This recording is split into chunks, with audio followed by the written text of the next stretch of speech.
Hi guys, முன்துண்டு பற்றி மேலும் சில. முன்பக்கம் இந்த சைடில் கொஞ்சம் தூக்குனாப்பில் நம்ம வெட்டணும் இல்லையா? அது எந்த அளவுக்கு இருக்கலாம் அப்படின்ட்டு நம்ம பார்ப்போம்.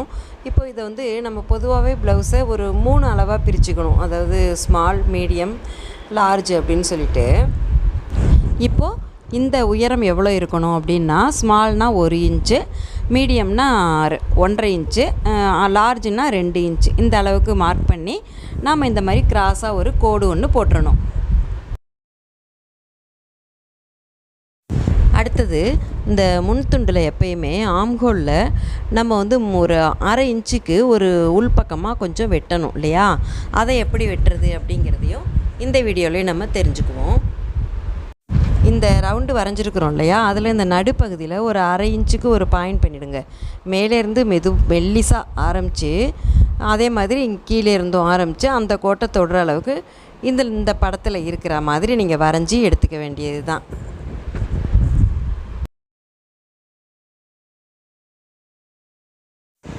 ஓகே, இப்போ இந்த 3 டாட்ஸையும் எப்படி போடுறதுன்னு பார்த்தோம். இந்த சைடெல்லாம் எப்படி வெட்டுறது அப்படிங்கிறதையும் நாம் தெரிஞ்சுக்கிட்டோம். இப்போது கீழேயும் கூட நம்ம கொஞ்சம் கிராஸாக வெட்டணும். ஆனால் அது எப்படி வெட்டுறதுன்னா, நாம் இந்த பட்டி போடுவோம் இல்லையா? அதாவது பெல்ட்டு, அந்த பெல்ட்டை ரெடி பண்ணினா தான் அதை சரி பண்ண முடியும். அதனால் அதை நம்ம தனி வீடியோவாக பார்ப்போம். இப்போது இந்த முன் உயரம் இருக்குது பார்த்திங்களா? அந்த உயரம் நம்ம என்ன தான் அளவு ப்ளவுஸ் வச்சு தைச்சாலும் அந்த கட்டிங்லாம் நமக்கு கரெக்டான இடத்துல பொருந்துதா அப்படிங்கிறத நம்ம தெரிஞ்சுக்கணும்.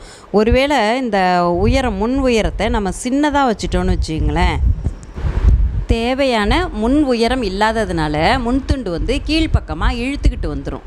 அதனால் பின்துண்டு மொத்தமும் மேலே தூக்கிக்கிட்டு போயிடும். நமக்கு பின் உயரம் குறைஞ்சி பின் கழுத்தோடைய இறக்கமும் தூக்கிக்கிட்டு போயிடும். அதனால் என்னாகும், நமக்கு ஒரு திருப்தியே இல்லாமல் போயிடும்.